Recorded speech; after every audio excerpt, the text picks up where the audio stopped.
James Bell, the Boxing Source, here with another video, and this video here is to follow up on the one that I had a couple of days ago, entitled "Wilder is in danger of making the wrong move." And here we are a couple of days later, and it seems like he's going forward and making the wrong move. Um, Reports, have been out that Wilder is going to activate his rematch clause against Tyson Fury to have that rematch for the WBC Ring Magazine Heavyweight Championships. And to me, that's not a good move. Um, we have been going through the past 48 hours or so, and the responses from Deontay Wilder and his team. Um, Now, I've been having discussions with people that have covered the sport and stuff like that. They've listened to the reports of what Deontay Wilder has said as far as like what happened and the whole thing about his costume and um, not being um, prepared to wear that costume and things like that, among other excuses. And the thing about it is that that is not a good sign at all. Um, you have somebody in Deontay Wilder that personally I have felt that had been carefully managed throughout the course of his 11-year plus career. He's been able to be matched up with guys that are tailor made for him in a sense, in that he has not been able to develop any type of skill over the course of his professional career.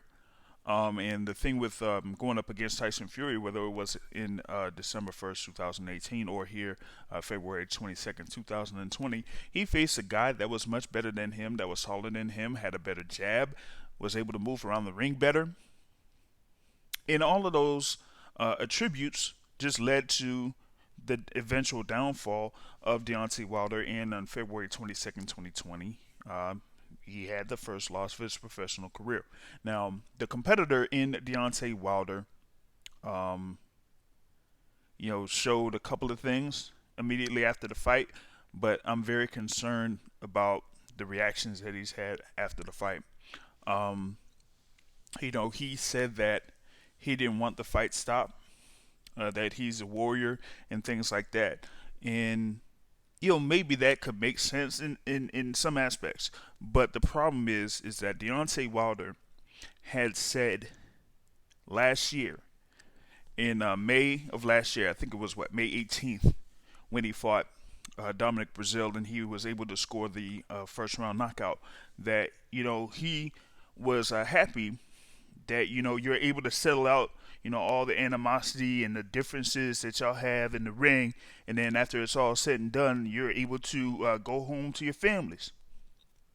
Now, you can't go from that particular instance after the Dominic Brazil fight and then turn around here almost a year later and say, no, I wanted to go down on my shield. I didn't want them to go ahead and stop the fight and want them to throw in the towel. You got to be consistent with that.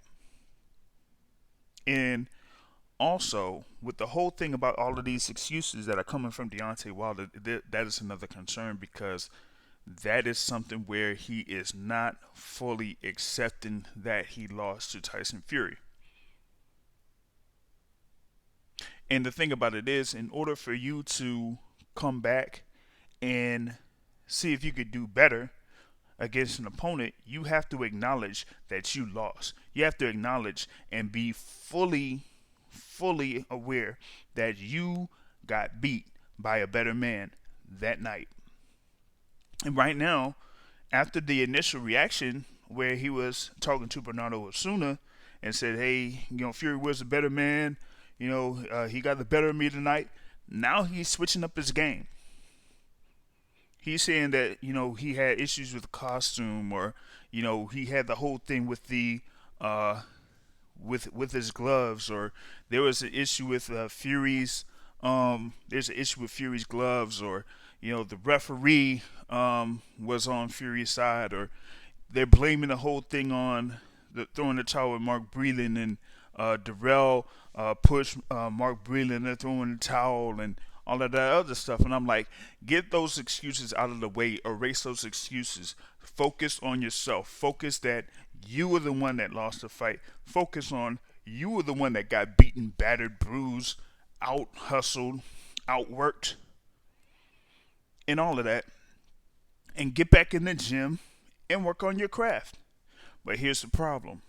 This is a guy, like I said, is going through his 11th year of his professional career. He had his debut in 2008, soon after the Summer Olympic Games, where he won the bronze medal. So he has basically had the same team for almost 12 years.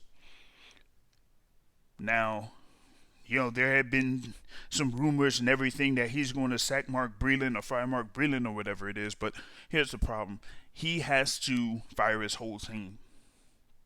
Okay, he has to fire that whole team. He has to fire Mark Breland. He has to fire JD's, and yeah, he has to fire Shelly Finkel, because Shelly Finkel is part of this too.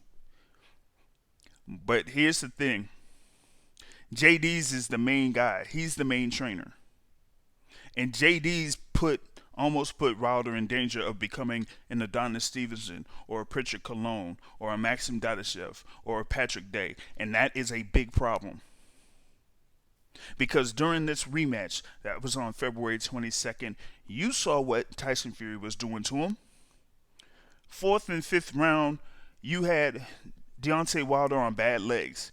Fifth round, Tyson Fury was able to land that left hand to the body while Wilder was backing up, and Wilder just went down to the canvas in a heap.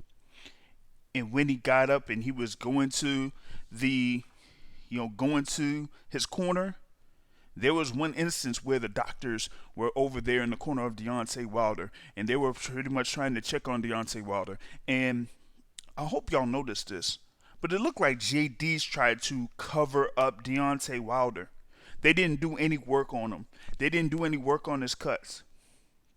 He was cutting the mouth. He was cutting the eye. He was cutting the ear. Did they really do any work on him? No. And yet they said, yo, go back out there, see what you can do, go back out there. Now, you have some people, maybe fans or whatever it is, talking about Deontay Wilder has a puncher's chance. But here's the problem. You saw what Tyson Fury was doing with Deontay Wilder early in the fight. He nullified that right hand of Deontay Wilder, and Deontay Wilder was on bad legs. He didn't have the equilibrium from the second round. So the whole thing about him having that puncher's chance, he really couldn't do anything to make an adjustment, an in-fight adjustment, to try to set up Tyson Fury so that he could land his right hand in mid-range. Because Wilder's right hand in mid-range is his power shot. But the right hand up close on the inside in the clinch, or his right hand when it's fully extended, is not as powerful. Tyson Fury was able to nullify all of that. So now, here we are. Tyson Fury is the WBC and Ring Magazine heavyweight champion of the world. They say that they've invoked the rematch clause, so we'll see if they have that third fight, in the summer, late in the summer, or whatever it is. But from this point to that point, Deontay Wilder has to think about what is he going to do, because right now at this current juncture, Tyson Fury is the much better fighter. And Deontay Wilder has to do a lot in order for him to have a chance to defeat Tyson Fury in the third fight. And right now, the way that he's acting, I don't see how that is going to be the case. That's pretty much what I have here. You can subscribe to the Boxing Source here on YouTube, and subscribe to the Boxing Source radio show on Anchor.fm, iTunes, Google Podcasts, Spotify, or whatever your favorite podcast app is. On that note, I'm out. Peace.